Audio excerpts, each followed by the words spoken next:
제2부 장강의 영웅들, 제8권 불타는 중원, 제17장 바람, 또 바람. 상군 대장 극기가 피살된 듯 싶습니다. 극기뿐만 아니라 극지, 극주도 살해당했다는 소문이 파다합니다. 연이어 날아드는 소식에 중군 원수 난선은 기절초풍할 듯 놀랐다. 범인은 누구라더냐?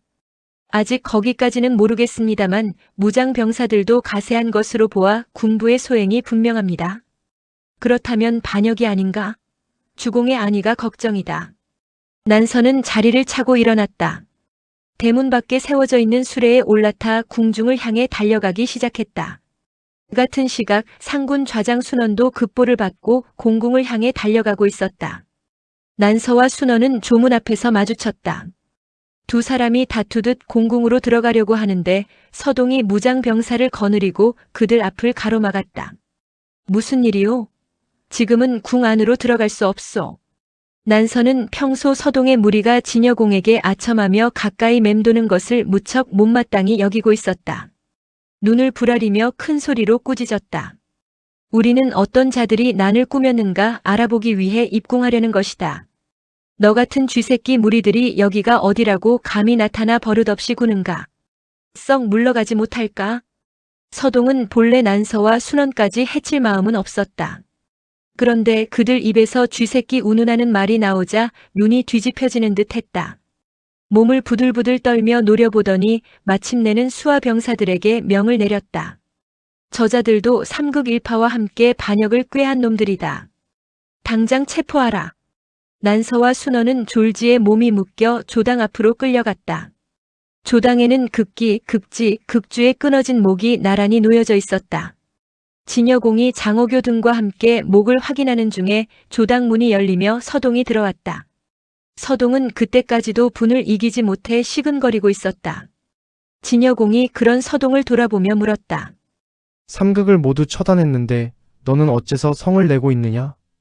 서동이 대답했다. 난서는 삼극과 가장 친한 사이입니다. 또 순원은 극기의 직속부하입니다. 이제 삼극이 다 죽음을 당했는데 어찌 그 두 사람이 가만히 있겠습니까? 방금 전 그들은 저를 죽이려 했습니다. 그래서 제가 먼저 그들을 체포했습니다. 그들을 살려두면 그들은 극시 일파의 원수를 갚기 위해 주공을 해치려 들 것이 분명합니다. 이참에 아예 목을 베어 후환을 없애십시오. 진여공은 눈살을 찌푸렸다. 난서와 순원은 이번 일과 아무 관계가 없다. 하루아침에 삼경을 죽였는데 어찌 또 이경을 죽일 수가 있겠는가? 두 사람을 풀어주어라. 못마땅했지만 어쩔 수 없었다. 서동은 밖으로 나가 난서와 순원의 결박을 풀어주었다. 진여공이 난서와 순원을 들어오게 하여 말했다. 극시가 대죄를 지어 내가 이번에 그들을 토벌했는데 경들이 죄 없음은 내가 잘 알고 있어. 경들은 이번 일로 모욕당했다고 여기지 말고 전처럼 공실과 나라를 위해 맡은 바 책임을 다해주어. 죽는 줄 알았다가 살아나게 된 난서와 순원은 거듭 머리를 조아리며 대답했다. 주공께서 대역 죄인을 토벌함에 있어 신들을 죽음에서 면하게 해주셨으니 이는 모두 주공의 은혜입니다. 저희 두 사람은 죽더라도 주공의 은혜를 잊지 않겠습니다. 그러고는 궁을 나와 불이 나게 집으로 돌아갔다. 진여공의 이런 처사를 본 장어교는 궁을 나오면서 탄식했다. 주공은 반드시 저 두 사람에게 해를 당할 것이다. 이곳에 남아있다가는 나 역시 목숨을 빼앗길 것이 분명하다. 나는 안전한 곳으로 피신해야겠다. 그날 밤 장어교는 서용으로 달아났다. 조정의 대변역이 일었다. 삼극 외에 벼슬 자리에 있던 극시 일족은 모두 삭탈관직을 당했다. 그 자리를 서동 일파가 차지했다. 서동은 극기를 대신하여 상군 대장의 자리에 올랐다. 이양호는 신군 대장이 되어 극지의 자리를 차지했다. 청불퇴는 신군 좌장이 되었다. 이로써 서동 일당은 경의 반열에 올라서서 나라일과 군부를 좌지우지하게 되었다. 서동은 약속대로 포로였던 초공왕의 아들 웅패를 석방하여 본국으로 돌아가게 했다. 아울러 연일 궁중에 모여 진여공에게 아첨하며 사치와 향락을 즐겼다. 그러나 지금까지의 역사가 증명하듯 이런 자들의 권세가 오래갈 리 없었다. 또한 그 종말이 좋을 리 없었다. 그 무렵 난서와 순원은 겨우 목숨을 구하긴 했지만 언제 서동 일파로부터 모함을 당할지 모르는 살얼음판 같은 나날을 보내고 있었다. 웬만한 일에는 관여하지 않고 집에 틀어박힌 채 궁중 출입을 삼갔다. 하지만 속으로는 늘 진여공과 서동 일파를 제거할 생각을 품었다. 마침내 기회가 왔다. 그해 12월 하순경, 진여공은 서동을 데리고 장려씨라는 총신의 집으로 놀러갔다. 장려씨의 집은 태음산 남쪽 기슭에 위치해 있었다. 옛 도읍인 익성에서 20리 떨어진 곳이었다. 진여공은 장려씨의 집에서 노느라고 금음날이 가까워 오는데도 도성으로 돌아올 생각을 하지 않았다. 이 소식을 상군 좌장 순원이 들었다. 이때 큰일을 도모하지 않으면 언제 또 기회가 올 것인가? 그는 이렇게 결심하고 미복 차림으로 중군 원수 난서의 집을 찾아갔다. 원수께서는 지금의 주공을 어찌 생각하십니까? 느닷없는 물음에 난서는 물끄러미 순원의 얼굴을 바라보다가 입을 열었다. 그대는 우리가 삼극의 신세처럼 될 것을 염려하시는구려. 그렇습니다. 서동이 지금은 우쭐한 마음에 우리를 내버려 두지만 조만간 무슨 참언을 주공에게 올릴지 알 수 없는 일입니다. 그러기 전에 우리가 먼저 대책을 강구하는 것이 좋지 않겠습니까? 나도 그것을 염려하고 있었소. 그대가 벼랑간 나를 찾아온 것을 보니 무슨 묘책이라도 떠오른 모양이구려. 난서가 관심을 보이자 순원은 용기를 가졌다. 목소리를 한결 낮추어 말을 이었다. 소위 경이라고 하는 직책을 가진 우리들에게 정말로 소중한 것은 군주가 아니라 국가사직이라고 생각합니다. 원수께서 진정으로 나라의 앞날을 염려하신다면 지금 주공을 패하고 어진 분을 새 군주에 올릴 수도 있는 일입니다. 이를 일으키면 성공하겠소? 지금 주공은 궁을 비우고 장려씨의 집에 놀러가 있습니다. 이보다 더 좋은 기회는 없습니다. 이윽고 난서의 얼굴에 결연한 빛이 감돌았다. 우리 집안은 대대로 진나라 공실에 충성해왔소. 그런데 이제 내가 이런 계책을 쓰게 될 줄이야. 이번 일이 성공하면 후세 사람들은 나를 임금을 죽인 자라고 평하겠구려. 하지만 어쩌겠소? 나라 살리는 일이 더 중요한 것을. 말을 마치자 난서는 중군 아장 정화를 불러 비밀리 지령을 내렸다. 지금 곧 군사 300을 이끌고 성을 나가 태음산 골짜기에 매복하라. 다음 날 난서와 순원은 오랜만에 조정에 나가 대부들을 불러놓고 말했다. 주공께서 도성을 비운 지 오래되어 심히 걱정되지 않을 수 없소. 이제 내일 모레면 해가 바뀌어 신년이요. 새해 첫날부터 군주가 궁을 비울 수는 없는 일이니 우리 두 사람이 가서 모시고 오겠소이다. 대부들 또한 진여공의 황음무도한 생활을 염려하고 있었던 터라 그들의 제안을 반겼다.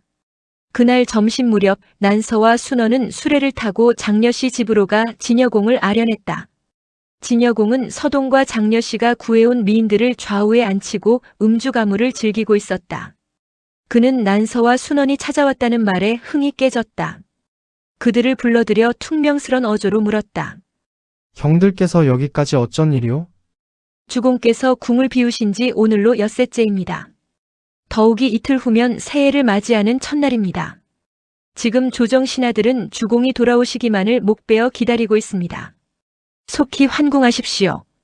이쯤 되면 진여공도 그곳에 더 머물겠다는 명분을 찾을 수 없었다. 그렇지 않아도 돌아가려는 중이었어. 하지만 오늘은 너무 늦었구려. 내일 함께 궁으로 돌아갑시다. 다음 날은 12월 29일이었다.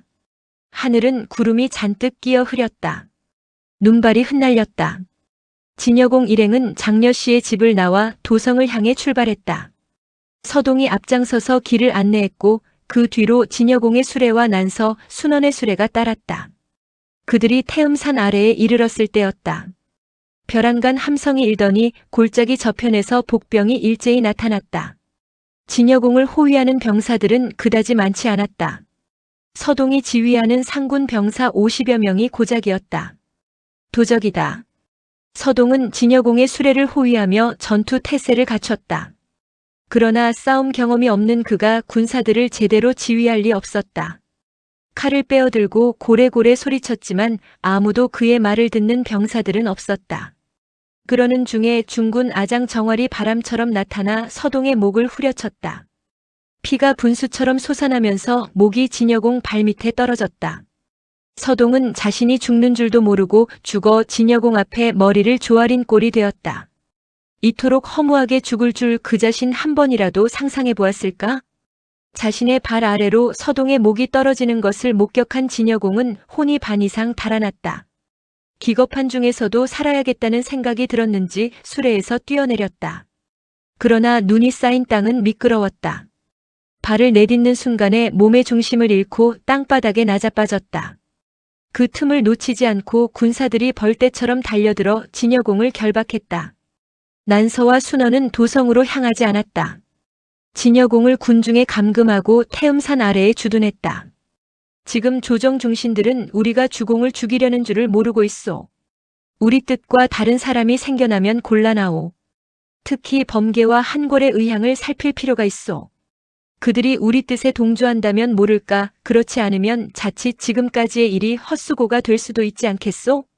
난서는 이렇게 말했지만 실은 진여공을 죽이는 일에 범계와 한골을 끌어들임으로써 군주를 죽였다는 오명을 함께 나누어 가질 심산이었던 것이다. 주공의 명이라 속여 두 사람을 이곳으로 불러내 그들의 의향을 알아보는 것이 어떻겠습니까? 내 생각이 바로 그것이오. 그들은 2명의 심부름꾼을 뽑아 도성으로 가 범계와 한골에게 말을 전하게 했다. 지금 주공께서는 태음산에 머물러 계십니다. 긴히 의논할 일이 있으니 속히 태음산으로 나오시라는 분부이십니다. 한골은 사리 판단이 분명하고 매사에 신중하기로 소문난 사람이었다. 소년 시절 조순의 집에서 심부름꾼 노릇을 하다가 경의 반열에까지 오른 입지전적 인물답게 섣부른 행동은 하지 않았다. 이상하다. 그 역시 난서와 순원이 진여공을 모시러 장려씨의 집으로 간 것은 알고 있었다. 내일이면 새해 첫날이다. 태음산에 머물러 계실 까닭이 없지 않은가. 한골은 진여공이 보냈다는 사자에게 되물었다. 주공께선 무슨 일로 나와 범계를 부르시는 것이냐? 그게. 사자는 시원하게 대답하지 못하고 우물쭈물거렸다. 한골은 더욱 의심이 났다. 난서와 순원이 뭔가 일을 꾸민 것이 분명하다. 내가 공연히 거기에 휘말릴 필요가 무엇이 있겠는가? 이렇게 마음을 정한 그는 사자를 향해 말했다. 내가 지금 당장 주공을 뵈러 떠나야 하지만 어제부터 몸이 무척 무겁구나. 아무래도 오늘은 쉬고 내일 조정으로 문안드리러 가겠다고 아뢰어라. 한편 사섭에 이어 범씨 문중의 당주에 오른 범계 또한 나이답지 않게 사려가 깊었다. 그는 어딘가 미심쩍은 생각이 들어 은밀히 가재를 불러 지시했다. 한골 장군 댁에 가서 장군이 태음산으로 가셨는지 어떤지를 알아보고 오너라. 얼마 후 가재가 돌아와 보고했다. 한골 장군께서는 몸이 아프다며 그대로 집에 머물러 계십니다. 범계는 혼자 머리를 끄덕이며 생각했다.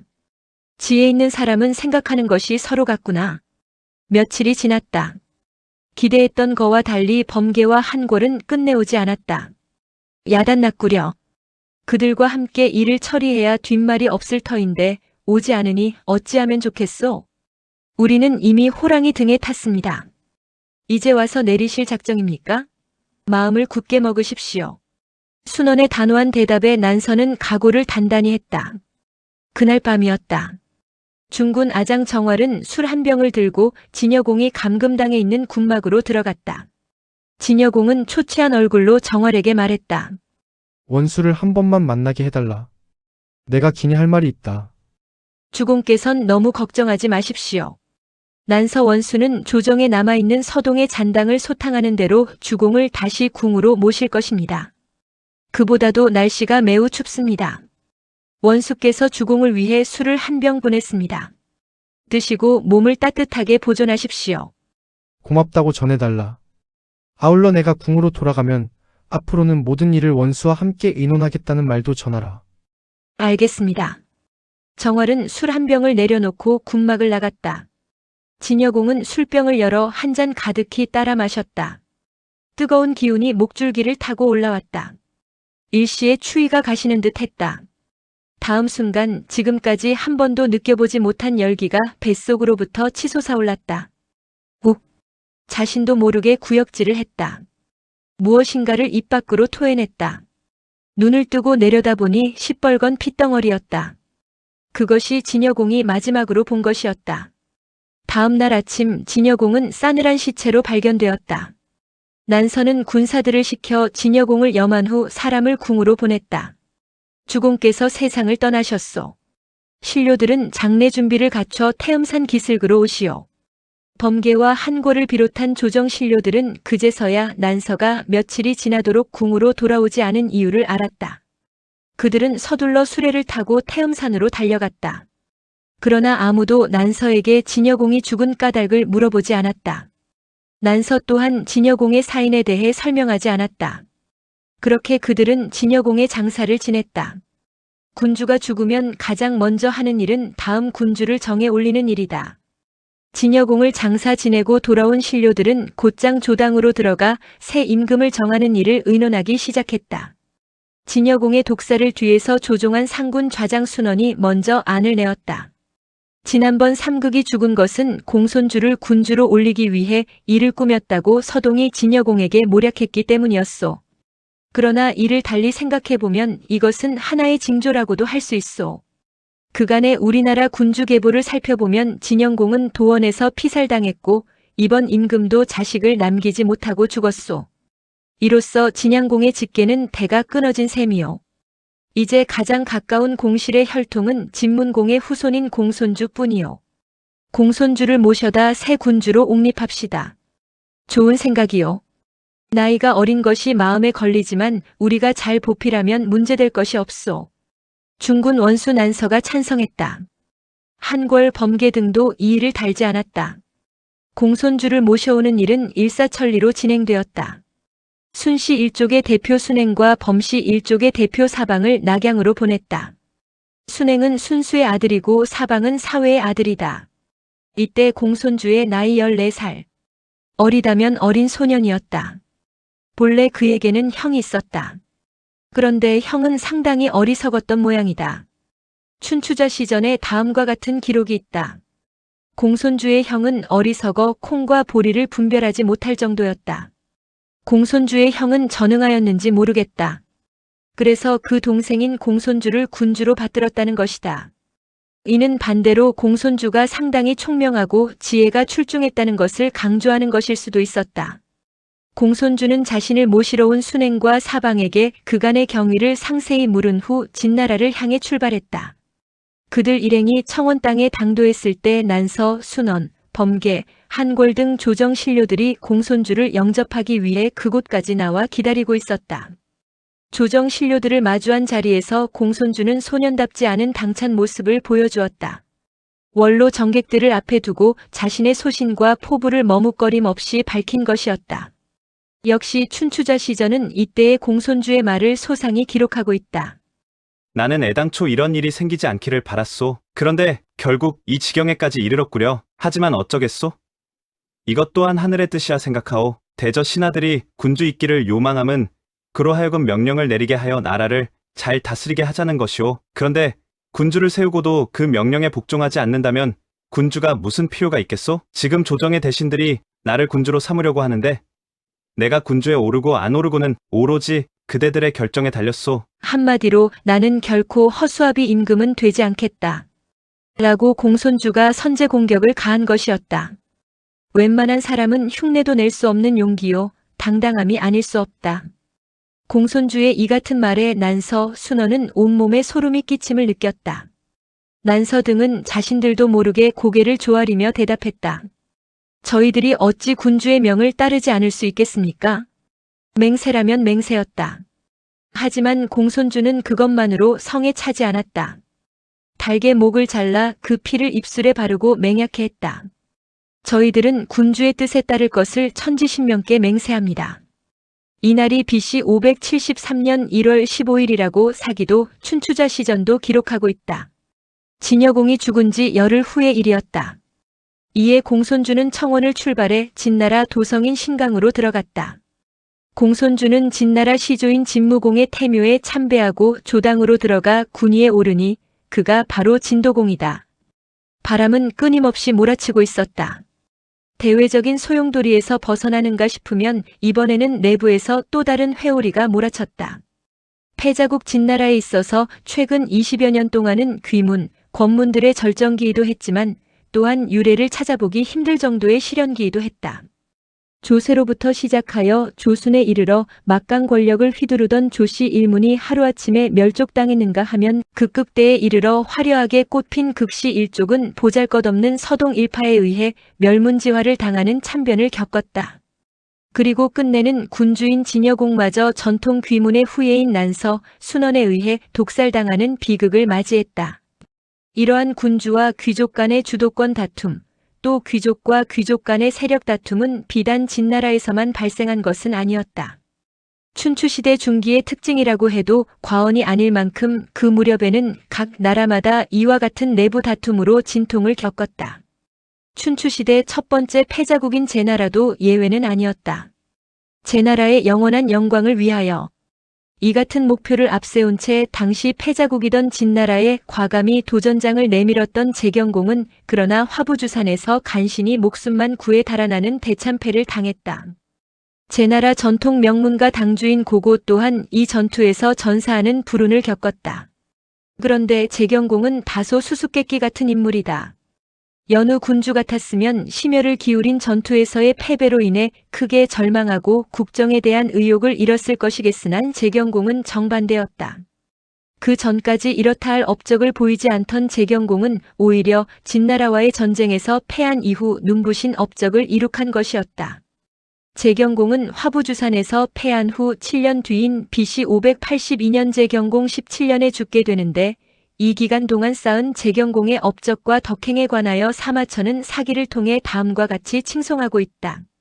재경공은 조세를 경감하고 외롭고 병든 이들을 돕고 창고를 비워줄인 이들을 구제하였다. 그는 또 다른 제후국들을 두텁게 예우하였다.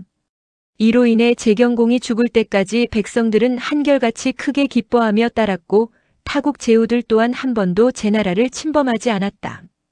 대단한 극찬이 아닐 수 없다.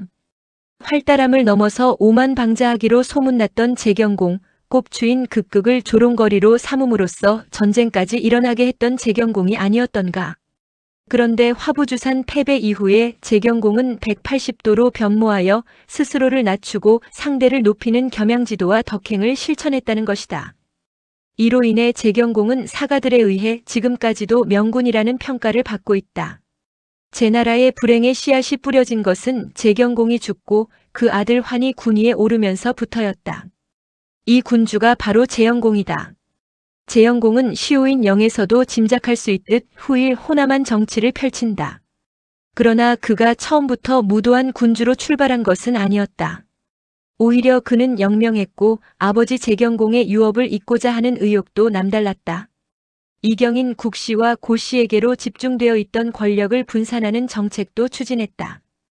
여러 귀문과 권문들의 자제들을 고루 등용하여 입각시킴으로써 조정에 새로운 바람을 일으키고자 했던 것이다. 이리하여 재영공 즉위초 제나라 조정은 경사인 국자와 고고의 아들 고무구를 정점으로 재환공의 손자인 경극, 재경공의 동생인 자견과 자기, 포숙의 증손인 포견 등이 포진함으로써 어느 일족에 의한 독재 정치가 불가능하게 되었다. 여기까지는 좋았다. 그런데 재영공은 또 한 사람을 조정에 끌어들였다. 제나라 태생으로 위나라의 망명에 있던 최저라는 인물을 귀국시킨 것이었다. 엄밀히 말해 최저는 공족이었다. 최 씨는 제나라에만 있는 성으로 그 가계를 거슬러 올라가면 태공망의 아들 재정공까지 이어지기 때문이다. 아름다운 미모라고 표현할 만큼 최저의 외모는 출중했다. 게다가 사람의 심증을 읽어내는 독특한 재주를 지녔다. 머리도 비상했고 말솜씨도 뛰어났다.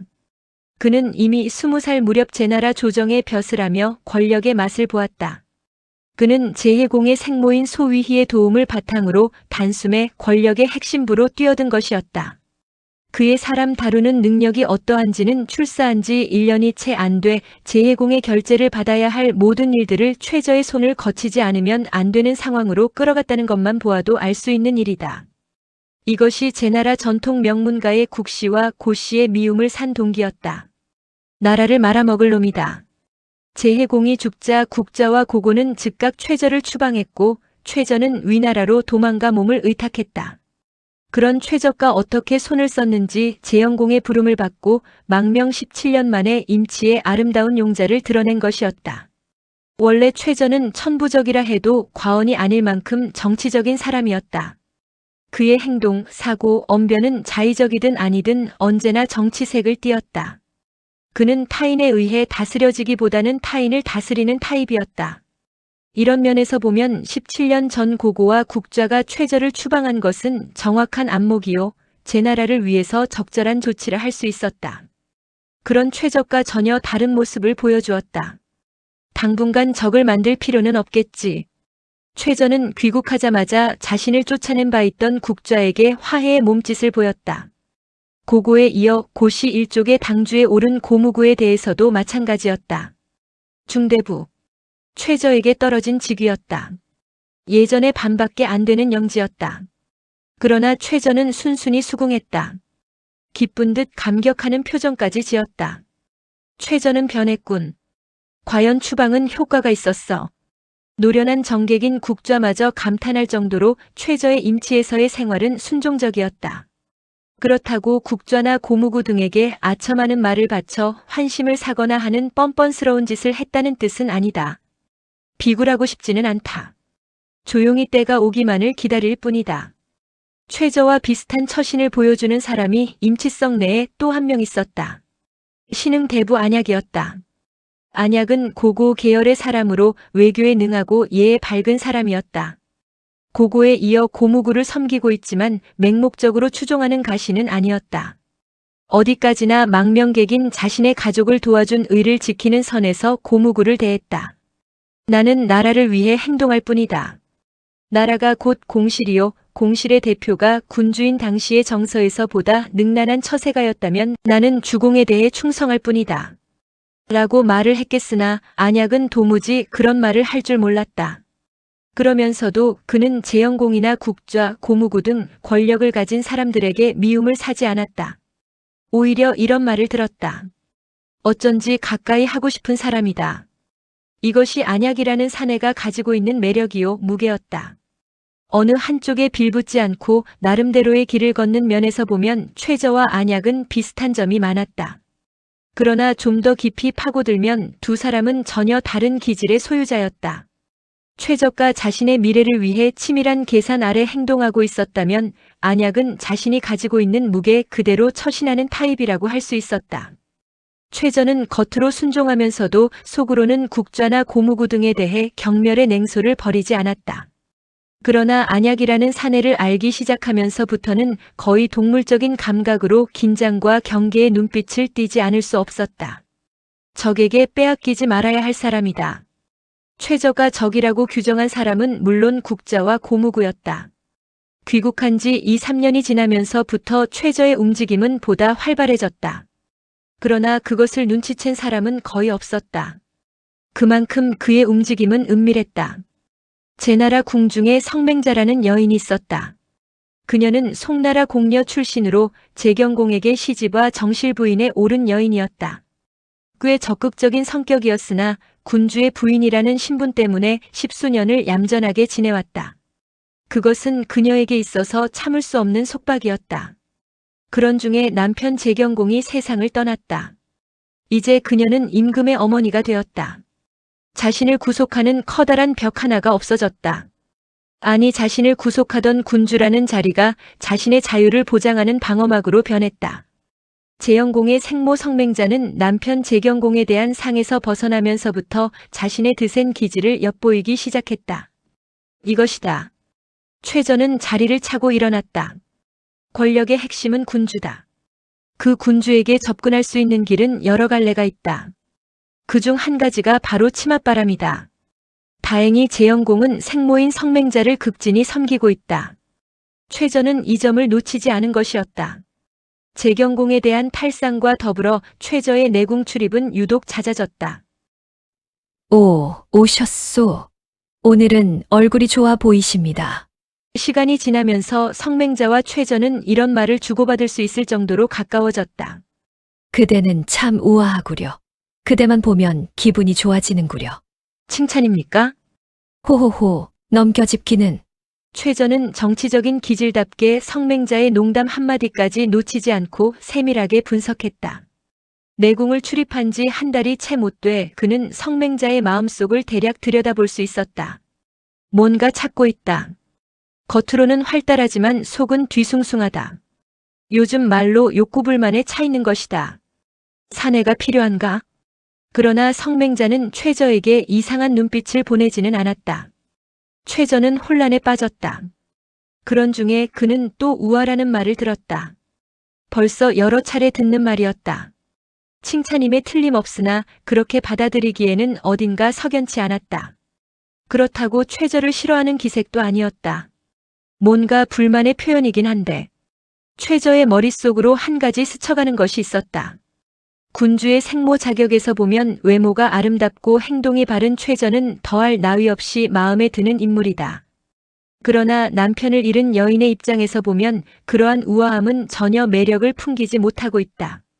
남편인 재경공을 비롯해 지금까지 온통 그런 사람들뿐 아닌가. 나는 야성적인 사내가 좋다. 우아라는 말 속에는 이런 모순이 담겨져 있는 것이 아닐까? 그런 면에서 본다면 최저는 야성미와는 거리가 멀었다. 한마디로 말 상대로는 더할 나위 없이 좋지만 자신의 욕구를 채워줄 수 있는 상대로는 적격이 아니라는 암시일 수도 있는 것이었다. 후후 그런가? 최저는 남몰래 씁쓸한 웃음을 지었다. 그 무렵 노나라 사만 중에 한 사람인 숙손교여가 제나라로 망명해오는 사건이 발생했다. 숙손교여는 노나라 재상이자 실질적인 권력자 개손행보와 정치적 동맹 관계를 맺고 있는 공족으로 서열상으로 제2인자였다. 그러나 제1인자와 2인자의 차이는 크다. 진나라와 초나라 사이에 벌어진 얼릉 전투의 노성공과 개손행보가 진나라 편으로 참전하기 위해 나가 있는 동안 숙손교여는 노성공의 생모로부터 유혹을 받았다. 경은 언제까지고 절름발이 밑에서 지낼 작정이시오? 당혹감 속에서도 멋진 밤을 보냈다. 그 다음부터는 숙손교여 쪽에서 적극적이었다. 여인의 몸을 탐닉하기 위해서가 아니라 그 너머에 있는 권력이라는 보물을 보았기 때문이었다. 그날 이후 그는 노성공의 생모를 이용해 개손행보를 제거하려는 음모를 꾸미기 시작했다. 그런 중에 노성공과 개손행보가 개선했다. 결정적인 순간에 이르러 노성공의 생모는 마음을 바꿨다. 쿠데타는 성공 일보 직전에서 뒤집혔고 숙손교여는 목숨을 구해 제나라로 도망쳤다. 숙손교여는 망명 선물로 자신의 딸을 재영공에게 바쳤다. 재영공은 숙손교여의 선물을 흔쾌히 받아들이고 그를 공족에 준하여 대우해 주었다. 얼마 후 숙손교여의 딸은 재영공과의 사이에 저구라는 아들을 낳게 되는데 후일 이 아이는 제나라 군주에 오르는 행운을 얻게 된다. 제나라에서 제2의 인생을 시작하게 된 숙손교여는 당연히 재영공의 생모인 성맹자에게도 인사를 올렸다. 최적과 숙손교여를 안내했다. 그런데 이 자리가 그들 세 사람 모두에게 인생의 갈림길이 될 줄을 어느 누가 짐작이나 했으랴. 아, 성맹자는 숙손교여를 보는 순간 숨이 막히는 것을 느꼈다. 자신의 몸 내부가 얼마나 메말라 있었던가를 깨달았다. 정신이 가물거리기 시작했다. 그녀의 눈동자에는 지금까지 한 번도 본 적이 없는 요염한 꽃이 활짝 피어나고 있었다. 어떻게 인사를 치렀는지 자신이 무슨 말을 했는지 전혀 기억하지 못했다. 글자 그대로 그녀는 첫눈에 숙손교여에게 넋을 빼앗겨버린 것이었다. 이것을 그 자리에 있던 최저가 보았다. 그는 단번에 성맹자의 마음을 꿰뚫었다. 동시에 그의 머릿속으로 섬광 같은 빗줄기 하나가 스쳐갔다. 그로부터 며칠이 지났다. 최저가 내궁을 방문했을 때 성맹자는 여전히 꿈을 꾸는 듯한 표정을 짓고 있었다. 그런 그녀의 귓가에 최저가 믿을 수 없는 말을 속삭였다. 오늘 밤 숙송경을 들여보내겠습니다. 정신이 번쩍 들어 고개를 쳐들었을 때 최저는 이미 등을 보인 채 방을 나가고 있었다. 그 자체가 또 하나의 꿈인 듯 했다. 가슴이 저미도록 가는 달이 오동나무 가지 사이로 떠올랐다. 발소리가 들리는가 싶더니 방문이 열리면서 눈앞에 그림자 하나가 솟아나듯 서 있었다. 대부 최저가 말하기를 군부인께서 제게 기니 할 말이 있다고 하여 무례를 무릅쓰고 찾아뵈었습니다. 낮았지만 우렁찬 음성이었다. 성맹자는 정신이 아득해지는 가운데 겨우 한마디 했다. 우리 제 나라에 꼭 이경만 있을 까닭은 없겠지요. 이경이란 국자와 고무구를 말합니다. 다시 말하면 성맹자는 그 두 사람의 비견할 수 있는 자리를 숙손교여에게 제공하겠다고 말하고 있는 것이다. 순간 숙손교여는 움찔했다. 그에겐 아직도 얼마 전 노나라에서 있었던 일이 생생했다. 숙손교여는 대답 대신 머리를 빠르게 굴렸다. 지금 이 순간 태도를 분명히 해야 한다고 자신에게 채찍질을 했다. 그렇지 않으면 내가 제 나라로 망명해온 의미가 사라질지도 모른다. 이윽고 그는 마음의 결단을 내렸다. 고개를 들어 눈앞의 여인을 쳐다보았다. 그러나 때가 너무 늦었다. 성맹자의 몸은 이미 허물어져 가고 있었던 것이다. 군주의 생모들이란 어찌 이리도 똑같은가? 속으로 비웃으면서도 다른 한편으로는 최저라는 사내를 원망하지 않을 수 없었다. 상황이 이렇게 된 마당에 성맹자를 떨치고 일어선다 한들 그에게 돌아오는 것은 재영공과 그 생모로부터의 차가운 눈길뿐이리라. 그렇다고 성맹자와 깊은 관계를 맺으면 노나라에서 당했던 우를 또 한 번 겪게 되는 것이다. 나는 바보가 되고 싶지 않다. 이렇게 생각하며 그는 애초의 결심을 바꿔 임치에서의 안주를 포기했다. 그러자 마음이 한결 홀가분해졌다. 이제는 망설일 것도 긴장할 것도 없다. 그저 하룻밤 멋지게 즐기기만 하면 되는 것이다. 과감하게 자리에서 일어나 성맹자에게로 다가갔다. 성맹자는 벌써부터 가쁜 숨을 몰아 쉬었다. 찢듯 단숨에 여체의 옷을 벗겨냈다. 그에 맞춰 성맹자는 연신 몸을 떨며 환호했다. 이윽고 숙손교여와 성맹자의 몸은 하나가 되어 연락의 세계로 빠져들었다. 오. 얼마만이냐는 듯 성맹자는 자신의 몸이 온전히 타버리기를 갈망했다. 숙손교여는 그런 성맹자를 불태우기라도 하듯 자신의 야성을 모두 쏟아부었다. 성맹자에게 있어서 그날 밤은 영원히 잊을 수 없는 황홀한 꿈이었다. 그 꿈 속에 빠져 그대로 잠들기를 바라는 마음이었다. 그러나 그 꿈은 짧았다. 짧아도 너무 짧았다. 다음 날 아침 숙손교여는 행장을 꾸려 제나라 수도 임치성을 나서고 있었던 것이다. 그는 끝내 위나라로 재차 망명해 갔다. 이렇듯 성맹자에게 숙손교여는 정말로 꿈같은 사내가 되고 말았다. 자신의 몸속에 꺼지지 않는 불덩어리를 남겨놓은 채 사라져간 야성의 격렬함을 그녀는 새기고 또 새겼다. 멋진 사내. 하염없는 그리움. 그것은 또 하나의 고통이었다. 성맹자의 그러한 괴로움은 최저로서는 전혀 예상치 못한 방해물이었다. 아니 어쩌면 애초에 숙손교여를 선정한 것부터가 잘못이었는지도 모르겠다. 너무 쉽게 생각했다. 최저는 자신의 성급함을 후회했다. 숙손교여가 위나라로 떠나간 이후 성맹자는 목구멍이 타는 듯한 열망의 나날을 보내고 있었다. 최저는 하루속히 숙손교여의 대용을 찾아 성맹자의 몸을 태우고 있는 불길을 끄지 않는 한 자신의 미래는 없다고 생각했다. 그는 한 번의 실패를 거울 삼아 재차 계획을 꾸몄다. 적당히 야심도 있고 적당히 멍청한 인물, 그런 사람이라야 했다. 사방을 둘러보았다. 맞춤한 사람이 눈에 띄었다. 경극. 제환공의 손자다. 공족 대부인 것이다. 권력에 대한 야심도 있어 늘 국자와 대립하려 든다. 그러나 국자에 비하면 그의 능력은 반도 되지 않는다. 이런 자라면 최저는 경극에게 접근했다. 그의 능란한 언변과 세련된 행동은 경극을 자신의 편으로 끌어들이는데 그다지 오랜 시간을 필요로 하지 않았다. 두 사람은 자주 성맹자에게 문안 인사를 드리러 갔다.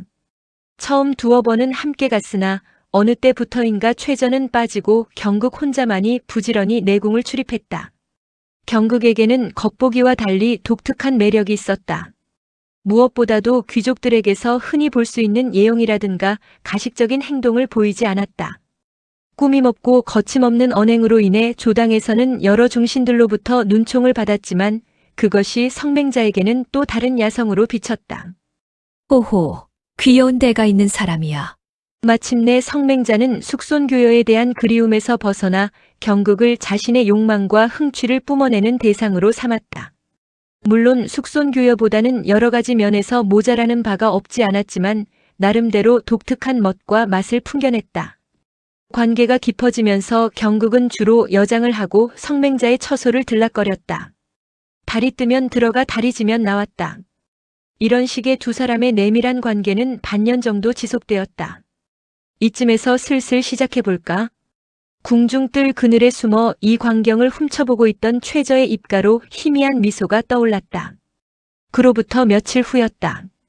그날도 밤이 깊어지자 한 대의 가마가 내궁의 뒷문을 향해 움직이고 있었다. 그때 어디선가 한 무리의 그림자가 나타나더니 기다렸다는 듯 가마 앞을 가로막았다. 멈춰라. 대부 폭연이었다.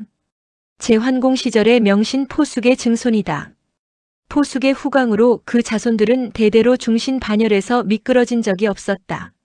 무슨 일이오? 이 가마는 모부인 처소의 것이란 말이오.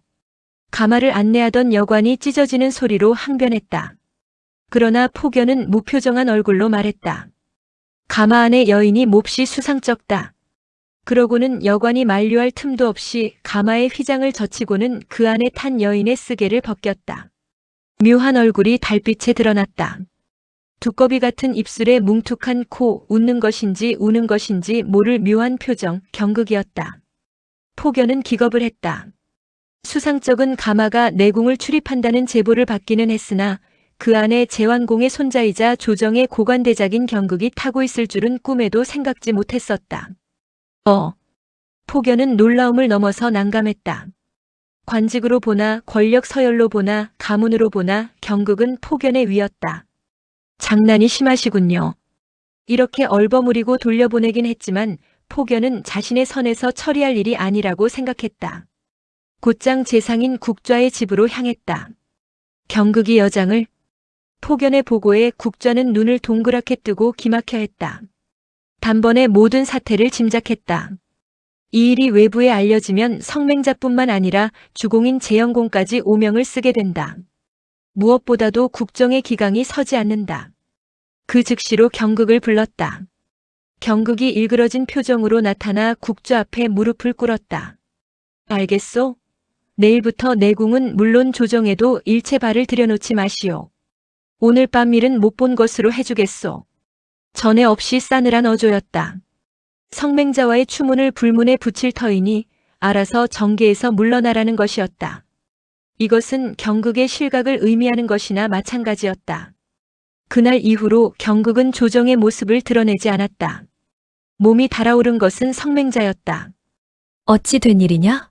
여관으로부터 폭연에게 검문된 사실을 보고받긴 했지만 그 뒤로는 아무런 소식도 듣지 못했다. 경극으로부터도 이렇다 할 전갈이 없었다. 설마 폭연 따위에게 이 일로 인해 국정 서열 5손가락 안에 꼽히는 경극이 제재를 받을 리는 없다고 생각했다. 더욱이 경극은 제환공의 친손자였다. 그를 건드릴 사람은 제 나라 안에서 두어 명밖에 되지 않는다. 알아보고 오너라. 성맹자는 신봉 여관을 경극의 집으로 보냈다. 얼마 후 여관이 돌아와 보고했다. 경대부께서는 국좌경으로부터 심하게 꾸중을 들었다며 이제는 찾아뵐 수 없다고 말씀하셨습니다. 안색은 어떻더냐? 몹시 풀이 죽어 계셨습니다. 국좌가 감히 하늘 높을 줄 모르고 이놈 어디 두고 보자. 성맹자는 눈썹을 곤두세웠다. 정인을 빼앗겼다는 분노로 자신이 제나라 군주의 생모라는 사실을 잊은 듯 했다. 졸지에 모든 불똥이 국좌에게로 쏠려버리고 말았다. 최저는 성맹자의 내면에 쌓여가는 이러한 노여움을 하나도 놓치지 않고 지켜보고 있었다. 목매한 여인, 하긴 바로 그 때문에 성맹자에게 접근한 것이 아니었던가. 혼자 있을 때의 싸늘함과는 정반대의 표정으로 최저는 성맹자 앞에 허리를 숙이고 있었다. 모부인께서는 어인일로 이리 울적하십니까? 국좌. 아, 그 일 때문이라면 심려치 마십시오. 제가 모부인의 마음을 풀어드리겠습니다. 그대가 어떻게? 비책이 있습니다. 맡겨만 주십시오. 성맹자의 처소를 나오는 최저의 눈동자에는 지금까지 보인 적이 없는 날카로운 빛이 번뜩이고 있었다. 이 해는 BC 574년 제영공 8년이었다. 진나라에서는 삼극인 극기, 극지, 극주가 서동 일파에 의해 몰살당한 해였다. 그 해 봄에 정나라가 사소한 다툼 끝에 진나라 영토인 허와 활 땅을 침범한 사건이 벌어졌다. 그에 대한 보복으로 진나라는 여러 동맹국들에게 사자를 보내어 연합하여 정나라를 칠 것을 제의했다. 이에 노위, 송, 조나라 군주들은 군대를 이끌고 정나라 신정 남쪽의 가릉이라는 곳에 집결했다. 물론 제나라도 진나라로부터 연합 요청을 받았다. 제영공은 중신 회의를 열었고 회의 결과는 연합에 참가하기로 결정되었다. 누가 장수로서 수행할 것인가? 연합군과 정나라의 군세를 비교해 볼 때 대대적인 전투는 벌어질 것 같지 않다. 하지만 변수가 있다. 초나라 군대의 개입이다. 초군이 정나라를 돕는다면 상황은 치열하게 변할지 모른다. 그에 대비한 전력을 갖출 필요가 있었다. 제영공을 보호하고 전투를 지휘할 만한 장수가 있어야만 했다. 재상 국좌가 적임입니다. 중신들은 한결같이 국좌를 지목했다. 이에 대해 제영공은 이의를 달지 않았다. 국좌 또한 그것을 예상하고 있었기 때문에 회의는 순조롭게 끝났다. 한동안 임치성은 분주했다. 국좌는 임치를 출발하기에 앞서 차석경인 고무구와 사구인 포견을 불러 성내의 방비를 부탁했다. 특별히 신경 써야 할 것이요. 성문은 물론 공궁의 출입문도 철저히 감시해 주시오. 국좌가 이런 지시를 내린 배경을 고무구는 알지 못했지만 포견은 짐작했다. 경극이 내궁 출입을 하지 못하도록 철저히 감시하고 방지하시오. 군주도 재상도 없는 도성이었다. 경극은 실각당한 채 집안에 틀어박혀 있다. 불만이 클 것이다. 반역을 일으킬지 모른다. 아니, 반역까지는 아니더라도 성맹자의 처소를 들락거리며 또 무슨 추잡한 짓을 벌일지 알 수 없다. 제영공이 돌아왔을 때 공실의 체면을 손상시키는 일이 있어서는 안 된다. 국좌는 이렇게 말하고 있는 것이었다. 국좌의 이 상상은 결코 황당한 것이라고만도 할 수 없었다. 결과적으로 그의 예측은 적중했기 때문이었다. 하지만 그 표적이 틀렸다. 경극이 아니었다. 군주는 아니다 하더라도 재상의 실각에 기도하는 제3의 인물이 분명히 있었다. 최저였다. 최저는 고무구와 포견이 중심이 되어 궁중 경비를 엄중히 갖춘 것을 보고 속으로 쾌재를 불렀다. 기다리던 때가 왔다. 성맹자가 그것을 더욱 도와주고 있었다. 아니, 좀 더 정확하게 말하면 최저가 짜놓은 각본대로 성맹자가 움직여 주었다고 해야 할 것이다. 제영공과 국좌가 전장으로 나간 틈을 타 그녀는 경극을 자신의 처소로 불러들이려고 여러 차례 시도한 모양이었다. 그러나 그때마다 궁중 안전을 책임진 고무구와 포견의 물샐 틈 없는 경비의 경극은 옴짝달싹하지 못했다. 성맹자는 날이 갈수록 정욕이 쌓여갔고 그 쌓인 정욕만큼 국자와 고무구, 포견 등에 대한 원망이 깊어갔다. 최저 역시 도성 경비의 일원이 되었다. 그가 맡은 곳은 국문이 아닌 성문이었다. 안약, 남과건, 체조 등이 교대로 성문을 순시하며 경비했다. 그러던 어느 날 최저는 마침내 오랫동안 추진해왔던 자신의 계획을 실행에 옮겼다. 신복 부하를 내궁에 들여보내 성맹자의 가슴에 불을 질렀다. 오늘 밤은 제가 북문의 수장입니다. 모부인께서 앞으로 경극과 계속 만나고 싶으시다면 믿을 만한 사람을 뽑아 속히 주공께 보내십시오. 그러고는 따로이 자신의 계획을 상세히 들려주었다. 최저의 전가를 받은 성맹자는 한편으로는 기뻐하면서 다른 한편으로는 이를 갈았다. 국좌, 내 놈이 성할지 어디 두고 보자. 그날 밤 그녀는 신복 내관을 불러 밀명을 내렸다. 오늘 밤 북문은 최저 대부가 지킬 것이다. 그곳을 통해 빠져나가 주공에게 이 서신을 전하라. 주공에게라야만 한다. 절대로 국좌에게 들켜서는 안 된다. 성맹자의 신복인 만큼 그 내관은 영특했다. 무사히 임치성을 빠져나가 정나라로 향했다. 전투는 일어나지 않았으나 초군이 정나라를 돕기 위해 군대를 일으켰다는 소식이 들어와 있었으므로 연합군의 수경지는 초긴장 상태였다. 신복 내관은 병사들의 경비를 기막히게 피해 제영공의 군마까지 들어가는 데 성공했다. 한밤중이었다. 제영공의 시자는 성맹자의 신복 내관을 제영공의 침상 앞으로 안내했다. 모부인께서 급보를 보내오셨습니다. 방금 전 잠자리에 누운 제영공이 상체를 일으켰다. 무슨 일인가? 신복 내관은 품속에서 성맹자가 써준 서신을 꺼내 제영공의 눈앞에 내밀었다. 내용은 이러했다. 속히 귀국하시오. 고무구와 폭연이 도성을 비운 틈을 이용해 공자각을 추대하려 하고 있소. 두 사람의 배후에는 국좌가 있으니 일체 내색하지 말고 서둘러 귀환하여 모반의 무리를 소탕하십시오. 재영공은 경악을 금치 못하고 있었다. 도성의 상황을 자세히 말해보라. 성문 및 국문은 굳게 닫혀 심지어는 모부인조차 엄중히 감시당하고 있습니다. 궁인들은 죄수처럼 갇혀 있습니다. 다행히 저는 최저대부의 은밀한 도움으로 겨우 도성을 빠져나올 수 있었습니다. 생모 성맹자를 섬기는 신복내관의 말이었다. 재영공으로서는 전혀 의심할 까닭이 없었다. 옷을 재영공은 측근 시자들만을 거느리고 그 길로 임치를 향해 달리기 시작했다. 국좌에게는 다음과 같은 명을 남겼다. 나는 먼저 귀환한다. 이유도 차후 행동에 대해서도 일체 언급이 없었다. 어처구니 없어 하는 가운데 국좌는 재영공이 초군을 두려워하여 피한 것으로 생각했다. 이윽고 재영공은 임치성 밖에 당도했다. 과연 8개 성문은 굳게 닫혀 있었고 그 경비 또한 전시를 방불케 할 만큼 엄중했다. 반역이 일어난 도성이었다. 그대로 성문으로 향할 수는 없었다. 재영공과 그 측근들은 장사꾼으로 변복을 하고 동문 밖 근처를 서성거리며 대책을 의논했다. 어찌 들어가야 하는가? 성맹자의 신복내관이 대답했다. 최저대부가 지키는 문으로 들어가는 것이 안전할 것입니다. 북문을 말함인가? 그렇습니다.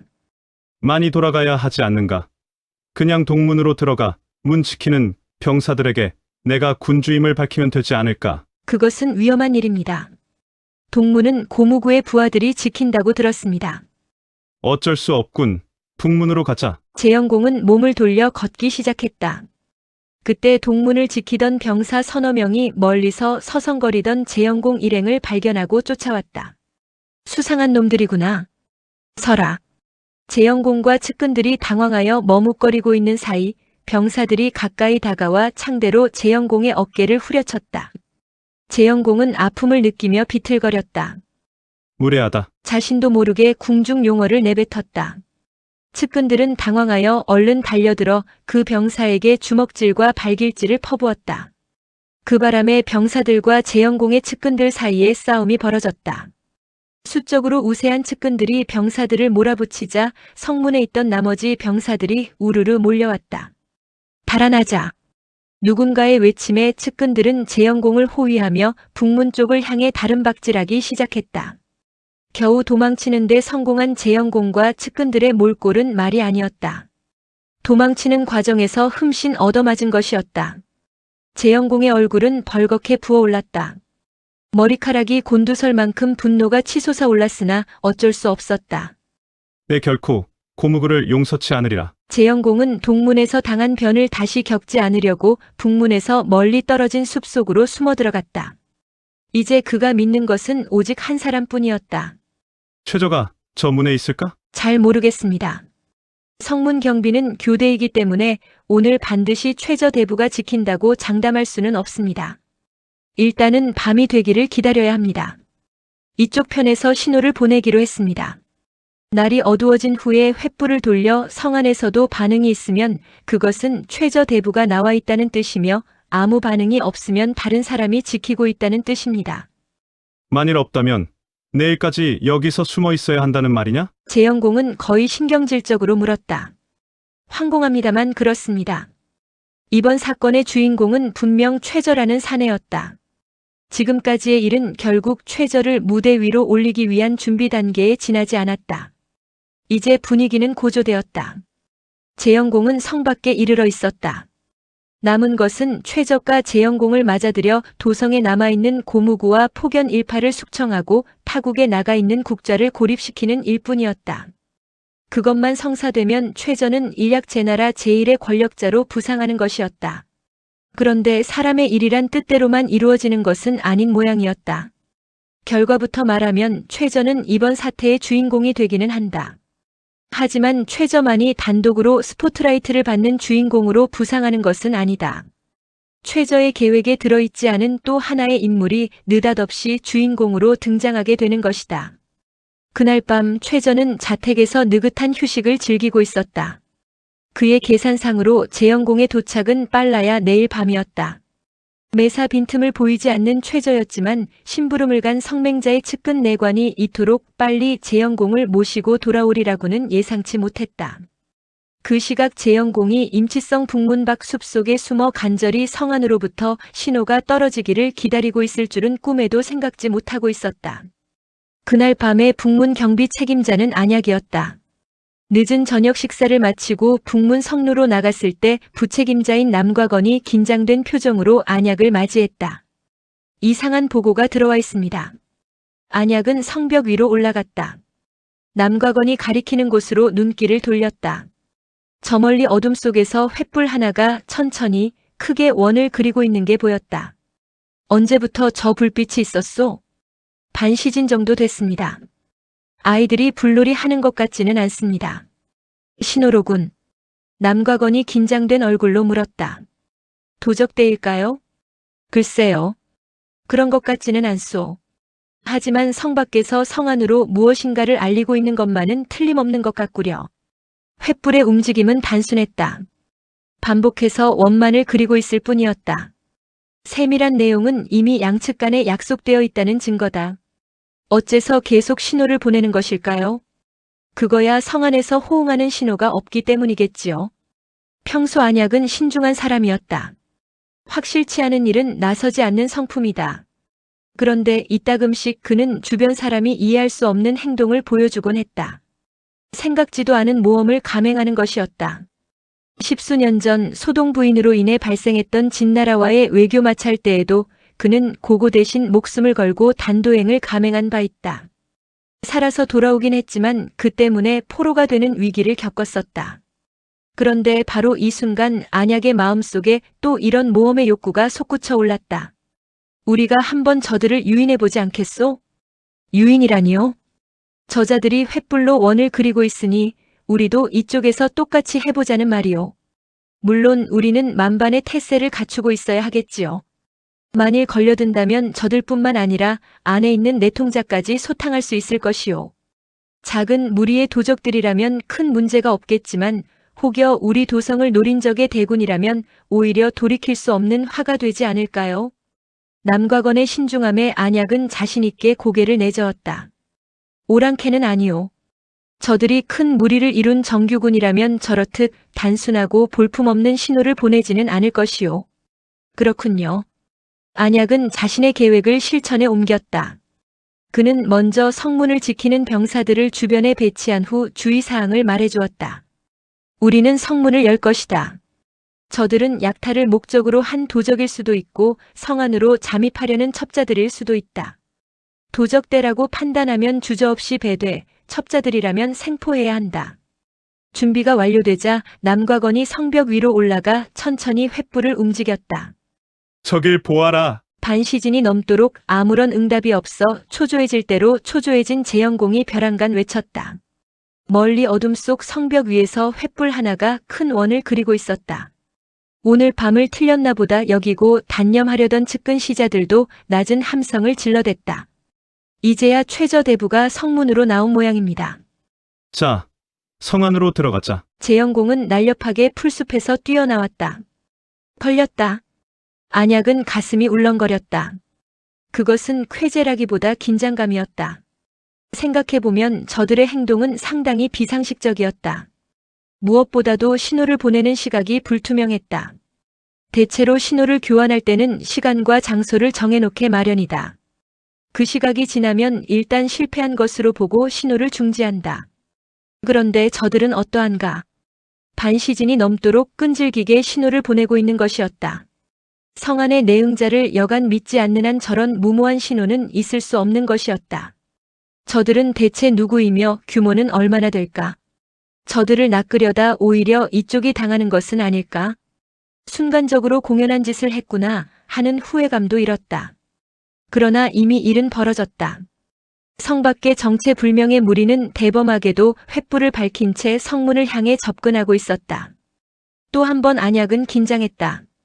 정신 나간 자들이 아니고서야. 남과건도 어처구니가 없는지 고개를 갸웃거렸다. 혹 타국에 사는 백성들이 성 안의 가족을 남몰래 만나기 위해 온 것은 아닐까요? 나도 뭐가 뭔지 모르겠소. 어쨌거나 횃불을 끄고 성문을 열어봅시다. 성문 주변은 암흑에 쌓였다. 어둠 속에서 굳게 닫혔던 성문이 조심스럽게 아가리를 벌렸다. 정체불명의 무리는 여전히 횃불을 훤히 밝힌 채 다가왔다. 이윽고 선두에 선 횃불이 문 안으로 들어섰다. 대략 20여 명쯤 되었다. 무기는 들고 있었으나 전혀 경계하는 태세는 아니었다. 무력 행위를 노린 도적 때 같지는 않았다. 마지막 그림자가 성 안으로 발을 들여놓는 순간 어둠 속에 숨어있던 안약이 큰 소리로 외쳐댔다. 성문을 닫고 저자들을 포위하라. 문 주변에 매복해 있던 병사들이 일제히 뛰어나왔다. 창을 들이대며 정체불명의 무리를 에워쌌다. 동시에 안약이 선두로 나서며 일갈했다. 정체를 밝혀라. 수십 개의 횃불이 커졌다. 그들의 얼굴이 환하게 드러났다. 앞에 서 있던 얼굴 하나가 몹시 낯이 익었다. 안약은 태어나서 이때만큼 경악한 적이 없었다. 도깨비를 보아도 이보다 놀라지는 않았으리라. 정나라 땅에 나가 있어야 할 재영공이 어떻게 이 시간 이 자리의 모습을 드러낼 수 있을까? 아무리 생각해도 그 과정이 짐작되지 않았다. 주공. 더욱이 재영공의 얼굴은 누구에게 얻어맞은 듯 퉁퉁 부어있는 게 아닌가. 안약은 귀신에 홀린 사람처럼 좀채로 입을 열지 못했다. 놀라기는 재영공도 마찬가지였다. 그는 성문을 열어준 사람이 당연히 최저일 것이라고 생각했다. 그런데 이것이 무엇인가?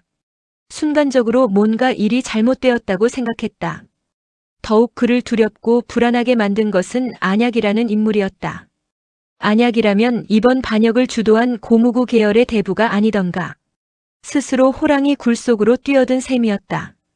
한동안 어색한 침묵이 흘렀다. 사태를 수습한 것은 안약 쪽에서였다. 무릎을 꿇으며 공손하게 물었다. 무례함을 용서하십시오. 하운데 주공께선 어찌하여 이곳에 무슨 변이라도 생기셨습니까? 이때쯤 해서는 재영공도 어느 정도 마음의 평정을 되찾았다. 무엇보다도 안약이 자신을 해치기 위해 북문을 지키고 있었던 것은 아니라는 사실을 직감적으로 알아챘다. 그렇다고 안약을 자기 편이라고 생각한 것도 아니었다. 급히 귀국할 일이 생겼소. 재영공은 걷기 시작했다. 안약과 남과건이 재빨리 달려가 자신들의 수레를 대령했다. 재영공은 그런 안약의 얼굴을 흘기 쳐다보고는 말없이 수레에 올랐다. 예전에 없이 싸늘한 행동이었다. 안약은 가슴이 섬뜩해지는 가운데서도 수하 군사들에게 명했다. 주공을 호위하라. 재영공이 탄 수레가 움직이기 시작했다.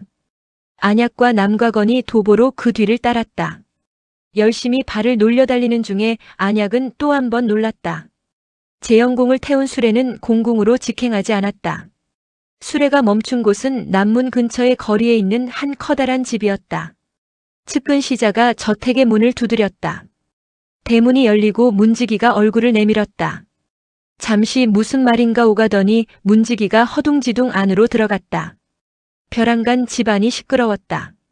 불이 대낮같이 밝아지며 누군가가 맨발로 달려나왔다. 수레 뒤편에 서서 대문을 활짝 열어대는 집 주인의 얼굴을 보는 순간 안약은 자신도 모르게 낮은 비명을 내질렀다. 최저!